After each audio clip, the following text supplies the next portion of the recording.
અમદાવાદમાં સાબરમતી રિવરફ્રન્ટ પર પાર્કિંગની ખાસ વ્યવસ્થા જોવા મળશે। 1000 વાહન પાર્ક થઈ શકે તેવું પ્રથમ મલ્ટીલેવલ પાર્કિંગ 2 મહિના બાદ વાહન પાર્ક કરવાની સુવિધા મળશે લોકોને। મલ્ટીલેવલ પાર્કિંગની મોટાભાગની કામગીરી પૂર્ણતાને આરે છે। મલ્ટીલેવલ પાર્કિંગમાં વાહન પાર્ક કરી સીધું અટલ બ્રિજ પર જઈ શકાય તેવી ખાસ વ્યવસ્થા થશે।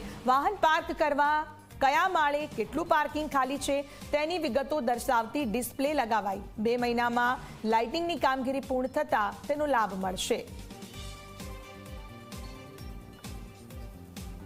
રિવરફ્રન્ટનું પહેલું મલ્ટીલેવલ પાર્કિંગ બનીને તૈયાર થવા જઈ રહ્યું છે। જે કન્સ્ટ્રક્શન સાઇટ છે તે તૈયાર છે અને હવે અહીં એકમાત્ર લાઇટિંગ વિભાગ હવે ડિસ્પ્લે લગાવશે કે અંદર પાર્કિંગની વ્યવસ્થા કેટલી છે, કયા માળે કેટલું પાર્કિંગ હજી બાકી છે। હાલ હું રિવરફ્રન્ટ વિસ્તારમાં જ ઉપસ્થિત છું અને અહીં જે હાલ આપ કન્સ્ટ્રક્શન સાઇટ જુઓ છો, જે બિલ્ડિંગ જુઓ છો એ મલ્ટીલેવલ પાર્કિંગ છે। આ જે મલ્ટીલેવલ પાર્કિંગ છે એ એસવીપી હોસ્પિટલની બાજુમાં અને જ્યાં ફ્લાવર શો યોજાય છે ત્યાં જ આ મલ્ટીલેવલ પાર્કિંગ બનાવવામાં આવ્યું છે। બીજી તરફ જે મલ્ટીલેવલ પાર્કિંગ અને ફ્લાવર શો અથવા તો રિવરફ્રન્ટને જોડતો જે ભાગ છે તેને કનેક્ટિવિટી આપવામાં આવી છે, જેથી લોકો કે જેઓ રિવરફ્રન્ટની મુલાકાત માટે આવે તેઓ પોતાના વાહનોને અહીં પાર્ક કરીને અંદર સીધા જઈ શકે એ માટે એક્સેલેટર પણ લગાવવામાં આવ્યું છે। એ માટેની સુવિધા પણ અહીં ઊભી કરવામાં આવી છે।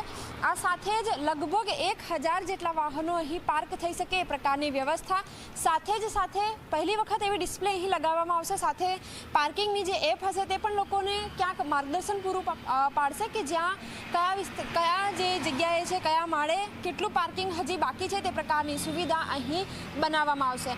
મહત્વનું છે કે રિવરફ્રન્ટમાં હાલ જે પ્રકારની એક બાદ એક જે વિકાસલક્ષી કામગીરી ચાલી રહી છે એ કામગીરીને અનુરૂપ અહીં પાર્કિંગની સુવિધા પણ લોકોને મળી રહે, કારણ કે ન માત્ર અમદાવાદીઓ પરંતુ ગુજરાતના અલગ અલગ વિસ્તારોમાંથી આવતા, ભારતના અલગ અલગ વિસ્તારોમાંથી આવતા અને દેશમાંથી અથવા તો વિદેશમાંથી પણ જે મહેમાનો અમદાવાદની મુલાકાતે આવે છે ચોક્કસથી અહીં વિઝિટ લે છે।